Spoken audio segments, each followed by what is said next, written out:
Welcome everyone to the Family Justice Report. I'm Dale Harapot. As you probably know, or maybe you don't know, that more and more people are representing themselves in family court. In some estimates, in California, there are counties where people are representing themselves to the tune of 72%. You are taking a lot of risks by doing this, as the family court industry is worth $3 billion to $4 billion in the United States. So judges are trying to discourage people from going about representing themselves because, as someone who has for, I think it was 16 years, it's not easy. And attorneys are able to go in and talk to judges in their chambers, and you're taking a chance that possibly you're facing someone that might exhibit favoritism if your spouse or the person that you are taking to court is represented by an attorney.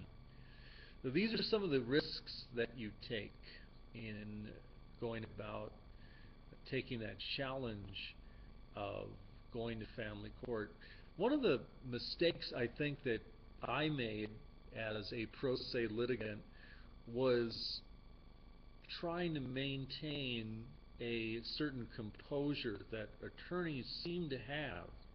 And what happens is that an attorney knows how to push your buttons because you're in the kind of the risky position of defending yourself, and you might have the possibility of being called as a defendant.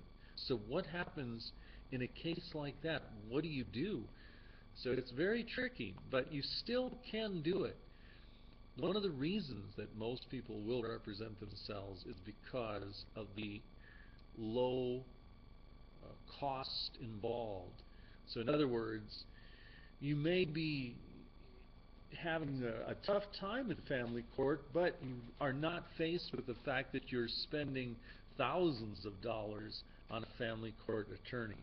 So this is one of the advantages, but there are others as well, that people who represent themselves find that they are able to know their story better than a family attorney, family law attorney will say in court. So it's better that you are able to give details and maybe catch the witness or argue some specific points that you know are not true that the attorney might not catch.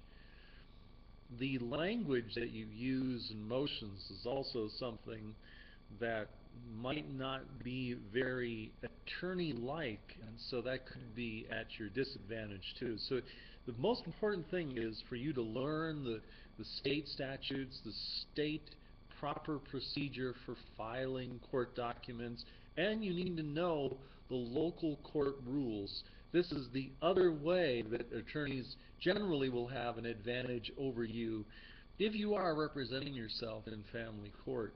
Now, I particularly, if you could find someone that is going to defend you to the fullest, then you probably would want to use an attorney. That is, if you have the cash and the money to afford one.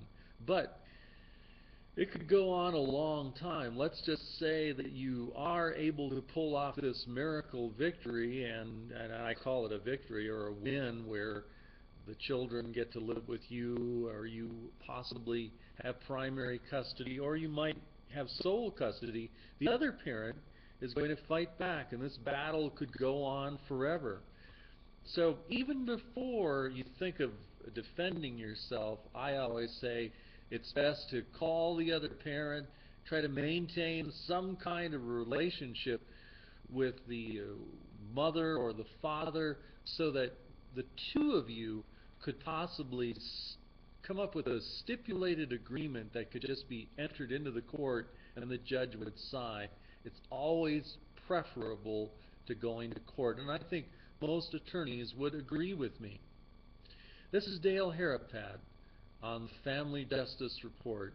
Thanks for checking us out, and I hope that I've given you some information about how the system works. It's not fair, it's very unjust, and it's definitely corrupt.